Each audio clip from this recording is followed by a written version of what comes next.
Hello, we're at SMTAI 2019 in Chicago, day 2. I'm joined by Joel Scutchfield from KohYoung. Thanks for joining us. Thanks for having me. We were having a chat yesterday during the show about the fact that we're living in interesting times. We've got a few little issues going on in the UK at the moment, and there's these whole concerns over trade wars, China, America. From a business, when you're running a business, it's especially a global business. Sure. You're presented with there's a problem here, but there's an opportunity over here. How do we organise ourselves so that we don't fixate too much on those problems and can see where they come from? And does that come down to actually the size of the business that you've got enough, the management structure can cope with that? Yeah, I think that certainly plays a part, and you're absolutely right. I think the way to look at this is, it is what it is, right? We can't do a lot to affect the world events at the moment. We have to go along, and we got to figure out a way to exist and to continue to grow and be profitable, and therefore I think you have to look at it as an opportunity, right? So we have certainly experienced the effect of certainly some of the things going on in China right now with the tariffs and so forth, in the way of business moving to Mexico. In our case, Mexico for us is part of the Americas. That's part of our responsibility out of our Atlanta-based branch headquarters. So again, understanding that things can move around and knowing where they're potentially going to be and preparing ahead of time for that, building the infrastructure in those areas, I think is the key. Right? There's a lot of uncertainty right now, and I think going into next year, here in the Americas in particular, U.S. specifically, we've got an election year coming. We have still, I think, a fair amount of uncertainty as to the opposition to Mr. Trump next year. So again, a lot of balls in the air, right? A lot of things to consider. That's certainly having effect on our customer base because they're seeing the same things. I've heard multiple times this week that although people are, for the most part, stable and doing okay, projected growth is not nearly what it was over the last couple of years for this year, and then going into next year, it's kind of the same thing, right? It's that whole unknown, right? So now, how do we position ourselves with that? Because we are still very much expected to grow. Yeah. So again, with that, you have to find new opportunities to employ the technology you have, employ the resources you have, new software, new features, new applications, and that's what we're doing. That's what we're doing. New products, new software, new features, new advancements, new benefits to our existing customer base, and whatever new customer opportunities will be there while all this sorts itself out. Yeah. What are your customers asking for? Are they asking for things that will make their lives easier? They absolutely are. The challenge that we have, and I think this is global now within this industry for various reasons, or maybe I should say different reasons in different parts of the world, but it's the same effect, and it comes down to people. There are many places in this world where we're manufacturing printed circuit board assemblies that it's very difficult to find and even retain good people. And so, we have this new wave of talent, we hope, coming in, the younger generation, that I think will be very keen to adapting these I-4O principles, smart factory initiatives, and helping us carry that forward as an industry. In the meantime, we have the people that we're working with today and the limited amount of experience and in some cases even interest in going to work every day. Yes. Which some of our customers see on a very regular basis. That's something else I've heard all week. I need people, I can't find good people. So the tools that we provide have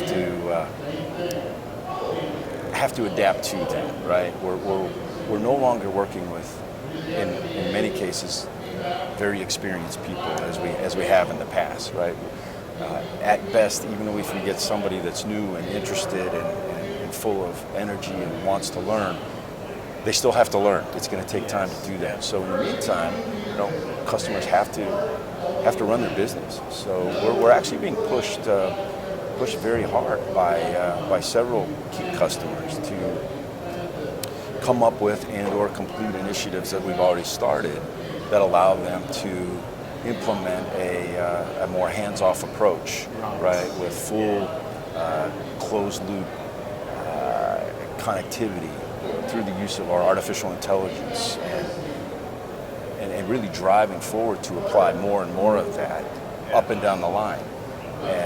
And again, I think that is that's universal. The reasons are different in different locations, but the message still seems to be the same.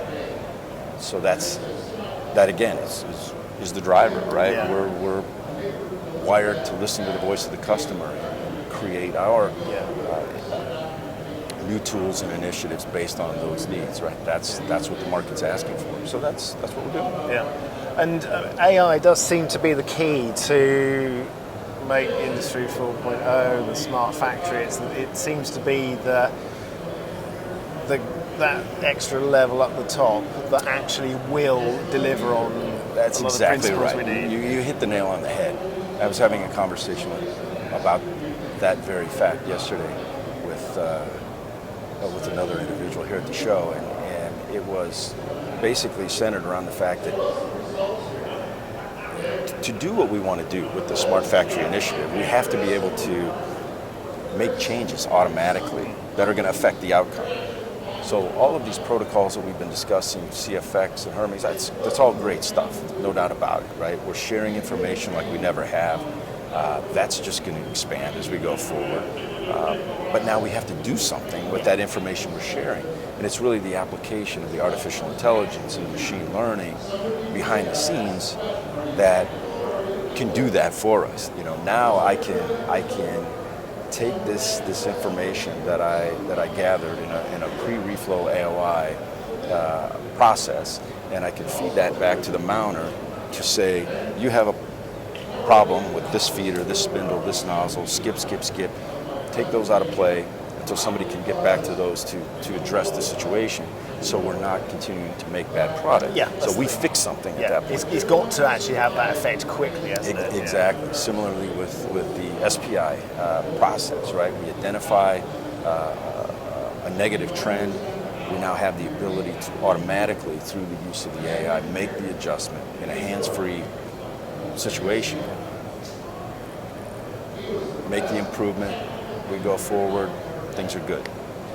That's the key, right? And that's what AI delivers. That's our drive for how we apply the AI, right? Make the changes to self-correct, self-heal, and minimize the negative result that is always present in any type of manufacturing environment. That's it, and those, as soon as that comes along, it's not such a hard sell, is it? Because straight away you improve your efficiency rate. That is the bottom line, isn't it? With all of this, if you can't improve the efficiency, if you just know there's efficiency problems, it doesn't.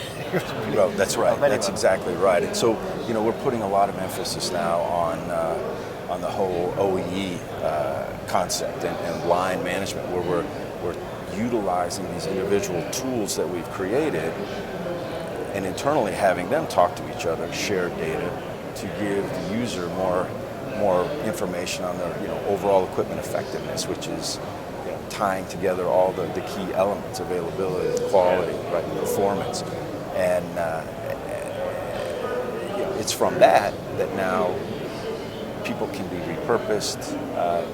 Things can be identified very quickly in terms of where do I have an issue? I don't have to have 3 people digging through reams of data to sort this out. And oh, by the way, by the time we find the answer, we're not building that product anymore. So when we build it again in 2 months, can we remember that this is what we had to do? It's got to be real time. It's got to be on the fly. And that's the intuitive part of it as well, right? It has to be easy to use. It has to be. You have to be able to find those actionable items to make that change. Even in a scenario where AI is not doing that for you automatically, now if it's a human that has to make that decision, they have to have access to that data. And they have to be able to cut through that data quickly. Here's where it is. This is the knob I go turn to fix it. Move on. Yeah. I go back to what I was doing, right? And there's been a lot of interesting developments, maybe using augmented reality to give those people the information they need straight away without having to go back and, like you say, dig through a load of data. Yeah. This is the issue, this can be done. And then you've got a workforce that works with the whole system then, rather than, again, people pigeonholed into specific roles. That's exactly right. They have to pass it on to someone else to do something else. And that's the beauty of technology, because, sometimes we kid that we can do more with less because of the technology. Sometimes, that just means we're all doing a lot more work than we used to do. Yes, that's a danger. Yeah, that is a danger. But the real benefit there is that with everything, all the information there, everything that is being provided, you certainly should be able to do more with less resources if you apply it correctly, right? Yeah. If the right data is getting to the right person so they can make the decisions. Let the AI do its piece where it can be applied, and it's not going to be everywhere. Now the combination of those two things is what puts you over the top. And it also takes a bit of an acceptance right at the top of the management tree, doesn't it? That, okay, this is, it's a change, and for a lot of people it's a change in company culture, it's a change in the way, often you could have distinct departments that don't have a huge amount to do with each other, and suddenly they're going to be collaborating in ways they didn't expect maybe. Yeah, and you're absolutely right. Everything starts at the top, and there's incremental pieces to this puzzle, right? There's the supply chain piece and traceability and parts related. There's the process related. There's the design related. How do we now pull all of that together? And it can't be just individuals working in silos, right? That's not the idea, right? We have to take advantage of the fact that we can share the information. We can pass it. We can trust the data. We can make changes based on that data that we can trust, and we trust it because we're using the systems that allow us to get it the right way, and then we go forward. But it's a brilliant analogy actually as a puzzle. Has that been a bit of what KohYoung has had to do? We're actually solving a puzzle here from different customers. Probably have different parts of the puzzle. Because, they'll all be slightly different, but it does all join together, doesn't it? Obviously, you try to come up with solutions that can benefit the greater good, right? That's where we get the most impact, right? And for the most part, because all of our customers are doing basically the same thing. Their concerns are basically the same. You always have the outliers. You're absolutely right. But the key there is to first and foremost, we have to be able to do the absolute most and best with the information that we're generating, and we can share within our own world, our own KohYoung world in this case, right? Between the SPI, the AOI, that type of scenario, right? Make the systems as intuitive and as feature-filled as possible with the least amount of human intervention. But then we also have to, again, figure out ways to incrementally share that information with our partners, as we've done with the SPI tool, to a great degree with the K-Smart Process Optimizer tools, where we're actually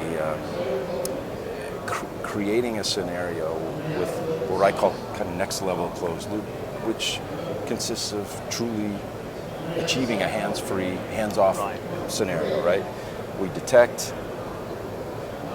Well, first of all, we advise on the proper setup, then we monitor, we detect, we make adjustments automatically using the AI engine, and we go on. Again, the next piece of that is doing the same thing with the mount data, right? How do we take this mount data, feed it back to the mounter to, again, achieve the same result? But it is incremental, and that is, I think, a big piece to the success of this. When we talk about people buying in, and many have, believe me, many have, but not all have, right? Others want to see results, right? So we have to incrementally provide results. Proof is in the pudding. So I think as we roll these tools out and we're seeing those results, that's where we're seeing more and more buy-in, and people now asking for, when can I have that? I need that. I like that. I want that. And that's how it's literally playing out. That's good. Yeah, so a level of understanding and acceptance, and then people actually, I want to get on this. Sure, Yeah, that's right. That's fantastic. Well, thanks for sparing time, Joel. I hope the rest of the show is good for you. You're very welcome. Enjoy being here anytime. Thank you. Marvelous to see you.